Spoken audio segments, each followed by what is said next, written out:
So, what do?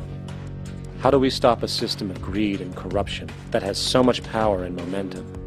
How do we stop this aberrant group behavior which feels no compassion for, say, the millions slaughtered in Iraq and Afghanistan, so the corporatocracy can control energy resources and opium production for Wall Street profit?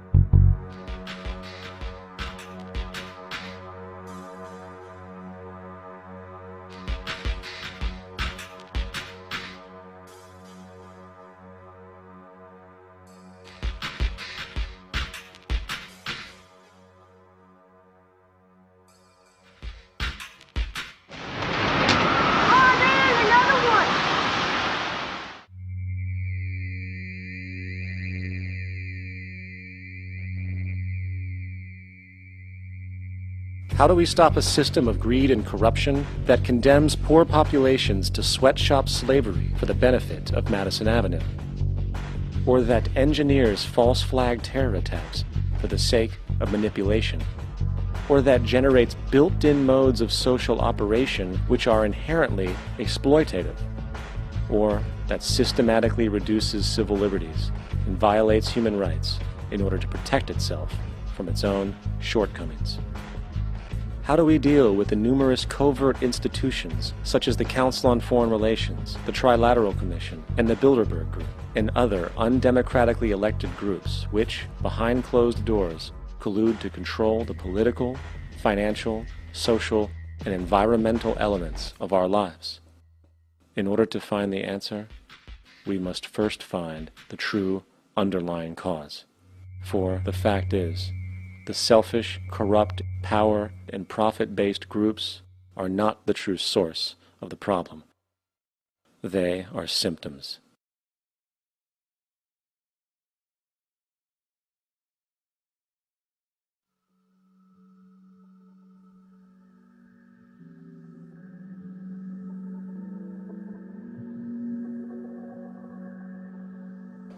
My name is Jock Fresco. I'm an industrial designer and a social engineer. I'm very much interested in society, in developing a system that might be sustainable for all people. First of all, the word corruption is a monetary invention. That aberrant behavior that's disruptive to the well-being of people, while you're dealing with human behavior. And human behavior appears to be environmentally determined, meaning if you were raised by the Seminole Indians as a baby, never saw anything else, you'd hold that value system. And this goes for nations, it goes for individuals, for families. They try to indoctrinate their children to their particular faith and their country and make them feel like they're part of that. And they build a society which they call established. They establish a workable point of view and tend to perpetuate that, whereas all societies are really emergent, not established. And so they fight new ideas that would interfere with the establishment. Governments try to perpetuate that which keeps them in power. People are not elected to political office to change things. They're put there to keep things the way they are. So you see, the basis of corruption is in our society. Let me make it clear.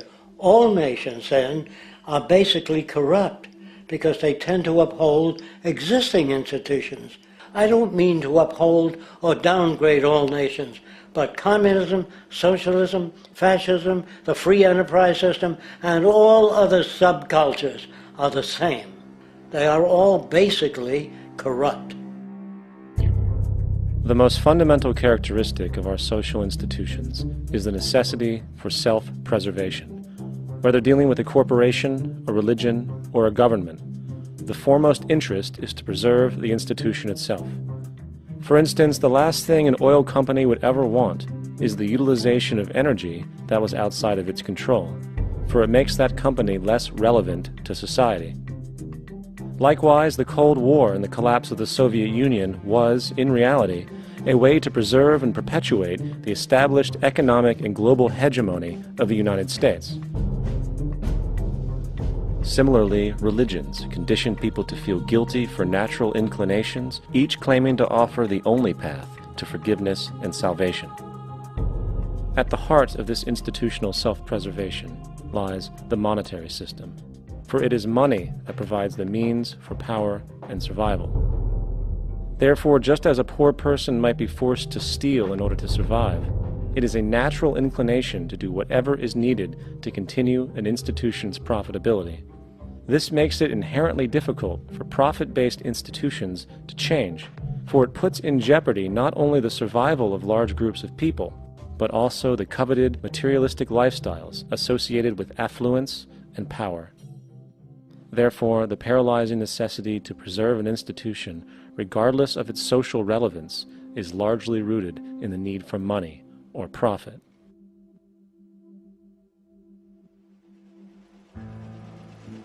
What's in it for me is why people think. And so if a man makes money selling a certain product, naturally he's going to fight the existence of another product that may threaten his institution. Therefore, people cannot be fair, and people do not trust each other. A guy will come over to you and say, I got just the house you're looking for. He's a salesman. When a doctor says, I think your kidney has to come out, I don't know if he's trying to pay off a yacht or whether my kidney has to come out. It's hard in a monetary system to trust people. If you came into my store and I said, this lamp that I've got is pretty good, but the lamp next door is much better, I wouldn't be in business very long. It wouldn't work. If I were ethical, it wouldn't work. So when you say industry cares for people, that's not true. They can't afford to be ethical. So your system is not designed to serve the well-being of people. If you still don't understand that, there would be no outsourcing of jobs if they cared about people. Industry does not care. They only hire people because it hasn't been automated yet. So don't talk about decency and ethics. We cannot afford it and remain in business. It is important to point out that regardless of the social system, whether fascist, socialist, capitalist, or communist, the underlying mechanism is still money, labor, and competition. Communist China is no less capitalistic than the United States. The only difference is the degree by which the state intervenes in enterprise. The reality is that monetaryism, so to speak, is the true mechanism that guides the interests of all the countries on the planet. The most aggressive and hence dominant variation of this monetaryism is the free enterprise system. The fundamental perspective as put forth by early free market economists like Adam Smith is that self-interest in competition leads to social prosperity, as the act of competition creates incentive which motivates people to persevere. However, what isn't talked about is how a competition-based economy invariably leads to strategic corruption, power and wealth consolidation, social stratification, technological paralysis, labor abuse, and ultimately, a covert form of government dictatorship by the rich elite. The word corruption is often defined as moral perversion. If a company dumps toxic waste into the ocean to save money, most people recognize this as corrupt behavior. On a more subtle level, when Walmart moves into a small town and forces small businesses to shut down for they are unable to compete, a gray area emerges. For what exactly is Walmart doing wrong? Why should they care about mom-and-pop organizations they destroy? Yet, even more subtly, when a person gets fired from their job because a new machine has been created which can do the work for less money, people tend to just accept that as the way it is, not